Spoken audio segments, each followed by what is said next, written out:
আমি লোপামুদ্রা চলে এসেছি আমাদের সবার পরিবার.com নিয়ে আজকের ব্লগটা শুরু করব তাদের ধন্যবাদ জানিয়ে যারা আমাদের পরিবারটাকে এতটা সাপোর্ট করেছে। Thank you so much and lots of love. Morning, আজকে সানডে। দেখো গাছগুলো কত বড় হয়ে গেছে। আর এই বাড়ির না বারান্দাটা আমার খুব ভালো, মানে জামা কাপড় কেচে না আমার খুব আরাম, একটু শুকোতেও দিতে পারি ভালো করে। আর এদিকে রান্না বসিয়ে দিয়েছি, পেঁয়াজ টমেটো কাঁচা লঙ্কা ভাজা ভাজা করব চিংড়ি মাছের ভর্তা। এই জন্য চিংড়ি মাছগুলোকে নুন হলুদ সমস্ত ভালো করে মাখিয়ে নেব, ব্যাস। আর তো বেশি কিছু না, এটা খুবই ইজি রান্না, আর এটা কিন্তু আমি শেয়ার করেছি। এই আমাদের সানডে লাঞ্চ, ভাত চিংড়ি মাছ বাটা। এটা কিন্তু এই রেসিপিটা আমি দিয়েছি তোমাদের। আর এদিকে হচ্ছে ডিমের কারি, এদিকে হচ্ছে দই। এই যে তিতলি ফোন এসছে, ওর বাবা দৌড়ে যাচ্ছে। এই যে আমার শরীর ঠিক আছে এখন। আজ সৌরভের সকালবেলা একটু শরীরটা খারাপ হয়েছিল, এখন ঠিক আছে। ওই জন্য ও ডিমের কারি আর চিংড়ি মাছ খাবে না, ও দই দিয়ে খাবে। অ্যাকচুয়ালি আজ আমার শাশুড়ি মায়ের জন্মদিন। চিংড়ি বাটাটা আমি মেনলি ওনার জন্য করেছি, জানি ওনার খাওয়া উচিত নয়, তা উনি এটা আমার কাছে বারবার খেতে চেয়েছেন, তাই করেছি। বাবার অবস্থা দেখো, চারিদিকটা ওকে দেখাচ্ছে কোথায় কি চলছে না চলছে, এখানকার ডগিরা কেমন আছে। কি খাচ্ছিস? কি খাচ্ছিস? পাঁপড়। ও তিতলি আমাকে এই রাইস কেকটার কথা খুব বলে, আর এটা ভীষণ খায়ও তিতলি, বলে ভীষণ ভালো, পেট ভর্তি থাকে। দুটো খেয়ে নিলে নাকি একদম পুরো পেট ভর্তি, বিস্কিটের মতো। এগুলো নাকি অনেক ফ্লেভারও হয়, তবে তিতলি প্লেনটাই খায়, সল্টেড। তিতলি বলে এটাই আমার ভাল লাগে। সকাল সকাল বেরিয়ে যাচ্ছি, সানডে আজকে, কিন্তু কাজ করতে হবে, তাই যাব ইউনিভার্সিটি, গিয়ে কাজকর্ম করব। আর ওখানে আর কি ব্লগ করবো, তাই হয়তো সারাদিন আজকে ব্লগ করবো না, বাড়ি এসে আবার করব। তোমরা আমার লিপস্টিক কালেকশন দেখতে চেয়েছো, এই যে দেখাচ্ছি। এগুলো সমস্ত থাকে এই বক্সে, আর থাকে হচ্ছে এই যে এইগুলো।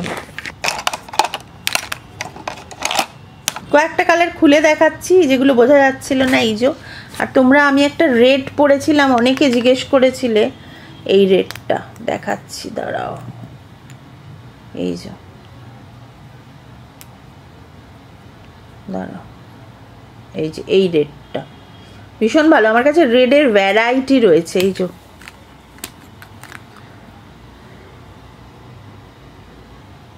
এই একটা রেড আছে, এই একটা রেড আছে, তাছাড়াও আরো রেড আছে, আরো রেড আছে, দাঁড়াও। এই কালারটা দেখো, আমি এই ধরনের কালারও খুব পরি। এগুলো সব আমার প্রাণ, জানো তো, সব আমি সব কটা কালার পরি। এই কালারটা ভীষণ ভালো, এই কালারটাও ভীষণ ভালো। এই যে এটাও খুব সুন্দর কালার, এগুলো নতুন। এই যে এই কালার আমার সব সময় আমার কাছে এই কালারটা থাকে। রেডও খুব পরি, এরম কালারও পরি।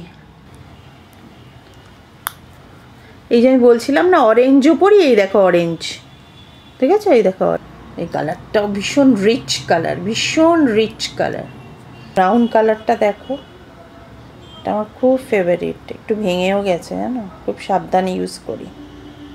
বক্সটা দেখছো, এটা আমাকে তিতলি কিনে দিয়েছে, মোস্ট প্রবলি মিনিসো থেকে কিনেছে। এই যে বক্সটা কিন্তু খুব সুন্দর, খুব সুন্দর। ও যখন কিনছে আমি ভেবেছিলাম ও নিয়ে যাবে বলে কিনছে, কিন্তু আমার জন্য কিনেছি। আর একটা তোমাদের দেখানো হয়নি, আমি তুলতে গিয়ে আমি দেখলাম, এটাও ল্যাকমির। এইটা দেখো, চারটে, একটা গ্লসি আর তিনটে কালার আছে। এটা কিন্তু ব্যাগে নিয়ে যাওয়ার জন্য দারুণ, ভীষণ সুন্দর। বেশিরভাগই ল্যাকমির লিপস্টিক আছে, কিছু আছে রেভলন, লরিয়াল, অল্প কিছু লরিয়ালও আছে, পিলগ্রিমও রয়েছে, তিতলি যেগুলো পিয়ার প্যাকেজে পেতো সেগুলোও রয়েছে। এটা দেখি, এটা বোধহয় তিতলি পিয়ার প্যাকেজের কালার, কালারটাও খুব সুন্দর দেখো। এই যে খুব সুন্দর। ব্যাস, এবার তুলে দিই। এগুলো হচ্ছে আমার সম্পত্তি। 7টা বাজে, আমি আর সৌরভ বেরিয়ে পড়লাম, একটু কেক কিনলাম, চিংড়ি মাছের ভর্তা নিলাম, আর একটা এনশিওরও নিয়েছি। ওটাই মায়ের বেস্ট গিফট, কারণ happy birthday to you, happy প্রত্যেকবার এই জন্মদিনে আমরা মা লিখতাম না, জানো তো, আমরা লিখতাম ঠামু, কারণ তিতলি কেকটা নিয়ে আসতো। তো মাও তাই বলছে এবারে তিতলিকে মিস করছি। আর আজকে জানো তো এত ব্যস্ত না, বলেছে মা আমি একদমই বেশি ব্লগ কিচ্ছু করতে পারিনি। আমি বলছি নো প্রবলেম বাবু, আমরা বুঝতে পারছি। 52 বাজে আমরা আনবাসা রোডের বাড়ি থেকে বেরোলাম, এবার যাব আমরা অম্বিকা আইকন। আর অম্বিকা আইকন ঢুকে বনবন করে কিন্তু 2 পাক হাঁটাও হয়ে গেল। আমি আর সৌরভ আজকে দুজনেই হেঁটেছি।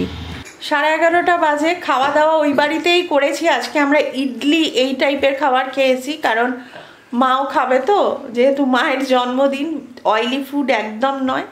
আর ইডলি খাওয়াটাও খুব ভালো, ওই জন্য ইডলি খেয়েছি আমরা। আনপার চায়ওয়ালা থেকেই আনিয়েছিলাম। হ্যাঁ, বাড়ি অনেকক্ষণ এসছি, তিতলির সাথে কথা হয়েছে। এবার আমরা শুতে যাব। তার আগে তোমাদের না একটা টিপস দিই।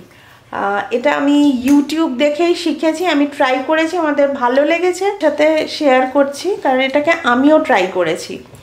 আমরা সোনার যে চেন পরি না, এসটা আছে, বা হাতের যে ব্রেসলেটগুলো পরি এস থাকে, দেখবে ভীষণ টেনশন হয় যে খুলে যাওয়ার, এটা কিন্তু হয়।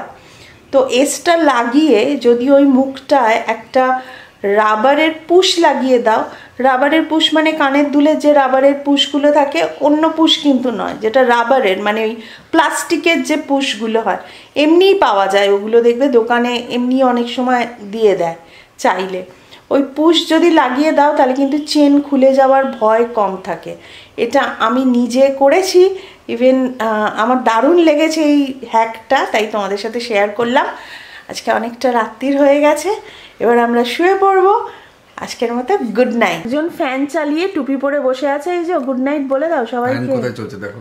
সেটা অফ করেছি আমি, কারণ আমি ব্লগ করব বলে। গুড নাইটটা বলে দাও। Good night.